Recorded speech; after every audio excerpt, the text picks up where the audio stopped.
No one volunteered for this. That is the first thing history asks us to understand, and the first image we need to discard.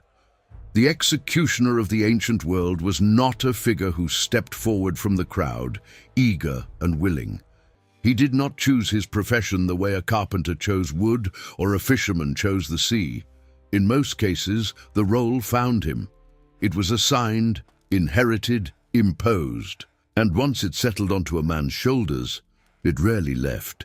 We tend to imagine Roman executions as grand spectacles managed by armored soldiers acting on behalf of empire, clean, official, distant. But the reality on the ground, especially in a provincial backwater like first-century Judea, was far more complicated, far more human, and far darker than any painting or film has ever shown us. Who were these men? What did they carry home at the end of the day? What did their neighbors think of them? What did Jewish law say about them? And what does any of this have to do with the moment a man named Jesus of Nazareth was handed over to be killed? Stay until the end, because understanding this changes how we read the Gospels and how we understand the weight of what happened on that hill outside Jerusalem. In the Roman world, the soldiers tasked with carrying out crucifixions were not specialists in the modern sense. They were low-ranking legionaries or auxiliary troops, often non-citizens, drawn from provincial populations, assigned to execution duty as a routine military function. There was no guild of executioners, no formal title.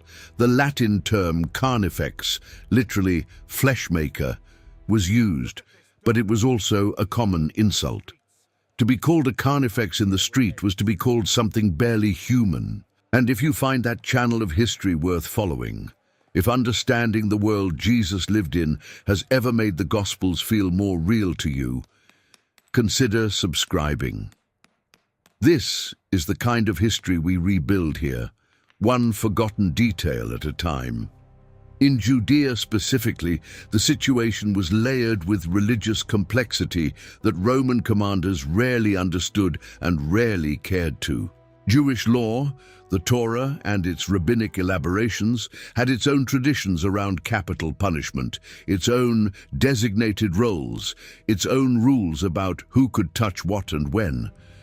The two systems did not sit comfortably side by side. They pressed against each other constantly, creating a friction that shaped every public death in that territory.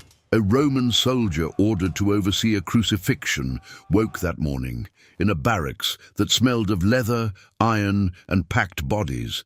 He ate bread and vinegar-cut wine. He did not pray for the man he would kill. He may not have known the man's name. He was given orders, and orders in the Roman military were not a matter of conscience. They were a matter of survival. Refusal meant punishment. Desertion meant death. The empire did not ask its soldiers how they felt about what they were doing. He would have walked through streets already filling with morning noise, merchants opening stalls, animals being led to market, the smell of fresh bread mixing with the permanent undercurrent of waste and dust that defined every ancient city. And somewhere in that city, in a holding cell or a courtyard, the condemned man waited. The condemned did not wait in silence. That is something we rarely picture. We imagine a still, solemn moment before execution, the quiet of a man composing himself, making peace.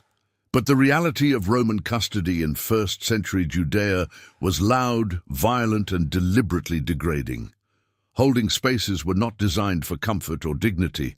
They were designed to break. Stone floors, no light, the sounds of the city muffled and distant, other prisoners. Guards who were neither cruel nor kind, they were simply indifferent, which in some ways was worse. The man assigned to oversee the execution would have arrived at this space with a small unit. 4 soldiers was the standard for a crucifixion detail. According to what scholars reconstruct from Roman military practice and from the Gospel of John itself, which mentions the 4 soldiers who divided Jesus' garments. 4 men, a specific number, a routine allocation of manpower for a routine task. Routine. That word sits heavily here, because for the soldiers involved, this was not a singular event charged with cosmic meaning. It was a work assignment, and the work had steps, a sequence of actions so repeated, so practiced, that the men moved through them with the mechanical efficiency of people who had done this before and expected to do it again. The first step in cases involving Roman flogging was the scourging. This was not a warm-up. It was not symbolic. The instrument used, the flagrum, was a short whip with multiple leather straps, each embedded with pieces of bone or metal. It was engineered to lacerate. The man administering it was not trying to kill. Roman law in provincial territories generally required the condemned to survive long enough to be crucified publicly, so that the spectacle of the punishment could serve its deterrent function. But the margin between flogging and death was thin, and not every soldier measured it carefully. After scourging came the carrying of the crossbeam, the patibulum, not the full cross, which was typically a permanent fixture already set into the ground outside the city walls. The condemned man carried the horizontal beam on his own shoulders through the public streets. This was intentional. The route was a message. Every person who saw that procession understood what it meant, where it was going, and what it said about the man at its center. In Jewish society, this walk was catastrophic in ways that extended far beyond physical pain. To be displayed in that condition, bloodied, stripped, degraded, before your neighbors, your community, the people who knew your name and your family, was to be unmade socially. Honor in the ancient Near East was not a private feeling. It was a public reality, constructed and maintained through the eyes of the community. To be seen like this was to lose everything that made a person legible in their world. The soldiers flanking the condemned were not thinking about any of this. They were thinking about the heat, about the weight of their armor, about whether the crowd would remain manageable. Crowd control was a real concern. Executions drew people, the curious, the grieving, the ones who came to confirm an enemy's end, the ones who came because they had nowhere else to be. And somewhere in that crowd, almost always, were the people who loved the man being killed, watching, unable to stop it, unable to look away. The hill itself was chosen deliberately. Golgotha, the place of the skull, as the Gospels name it, was not selected for its dramatic silhouette against the Jerusalem sky, though it had one. It was selected because it was visible, positioned outside the city walls, but close enough to a major road that travelers entering and leaving Jerusalem would pass directly by it. This was the architecture of deterrence. Rome did not hide its executions, it displayed them, the way a merchant displays his finest goods, prominently, intentionally, where the most eyes would find them. The crosses were permanent structures, not carried in full and assembled fresh for each death, but fixed into the ground, used repeatedly, worn by weather and by use. The condemned man's crossbeam was lifted and attached. His arms were positioned. And then the soldiers did what they had been ordered to do. Crucifixion as a method was not primarily about causing the maximum amount of pain in the shortest time, though it did that. It was about duration. The body, suspended in that position, struggled to breathe. The muscles required for exhaling would fatigue. The condemned would push upward with his feet to exhale, then sink again. The process could last hours. It could last days.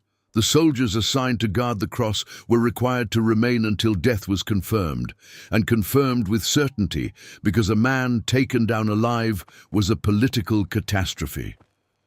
This is where the role of the executioner, in its most direct sense, came into its own.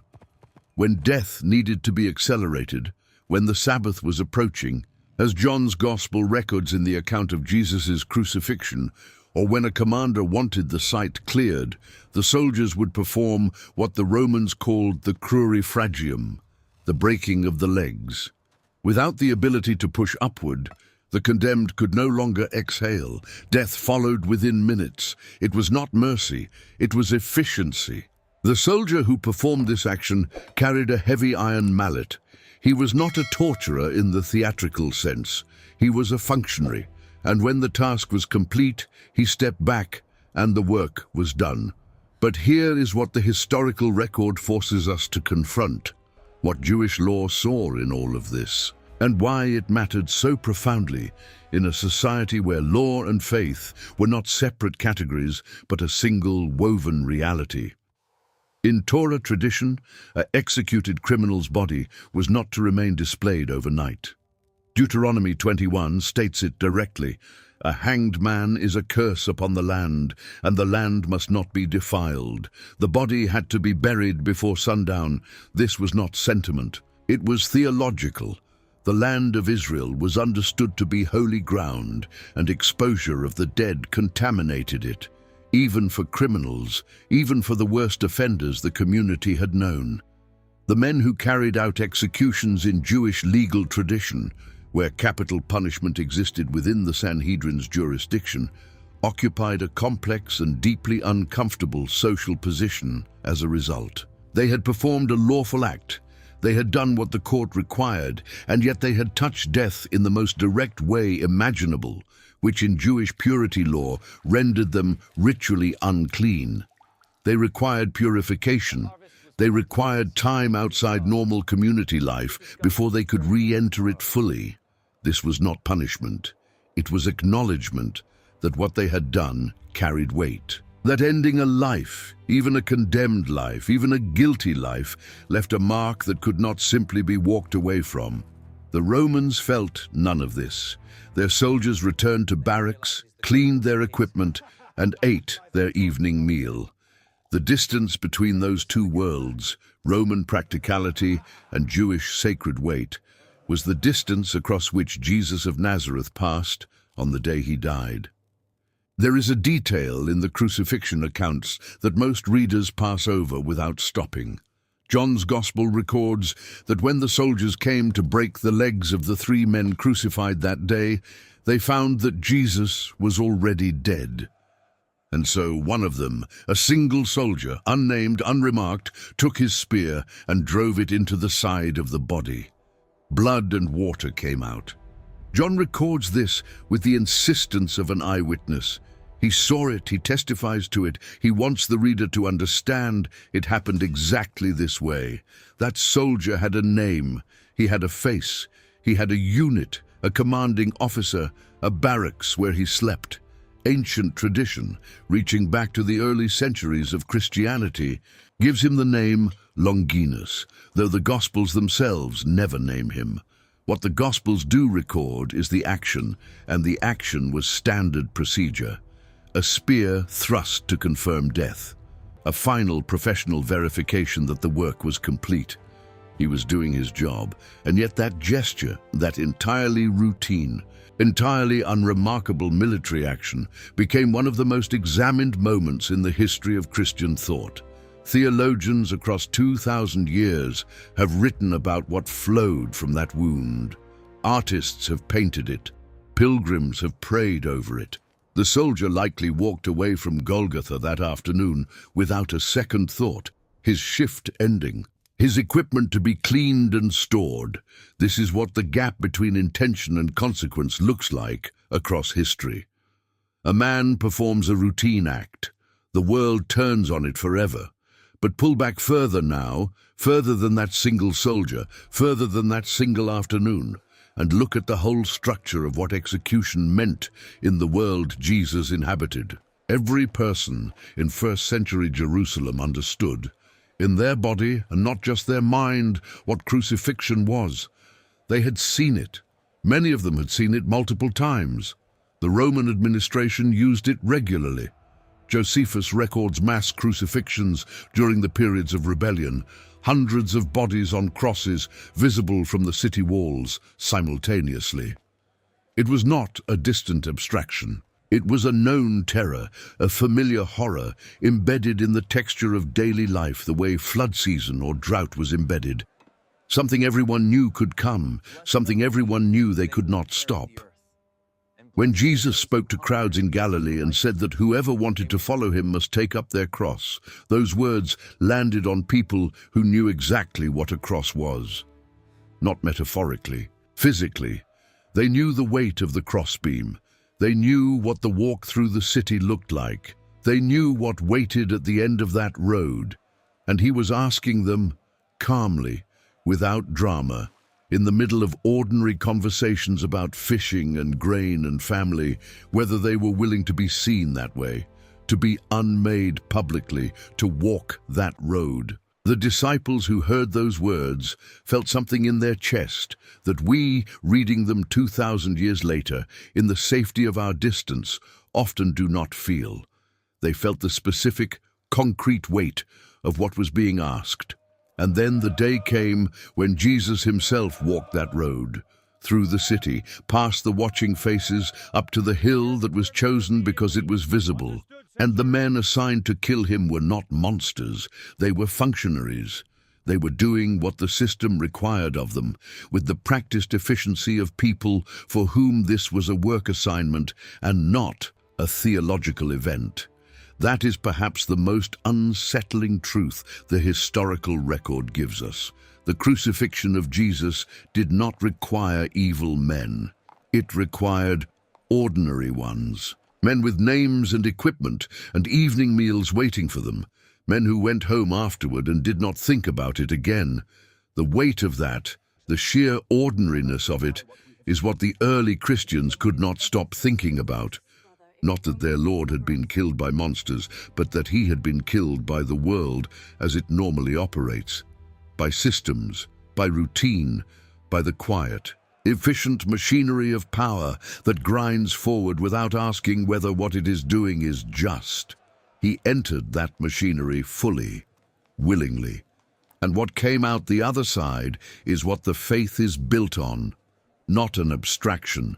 Not a doctrine handed down from a distance, but a man who walked through the streets of a real city, past real faces, and died at the hands of real and ordinary men, so that the weight of all of it, every gram of it, could be carried and transformed.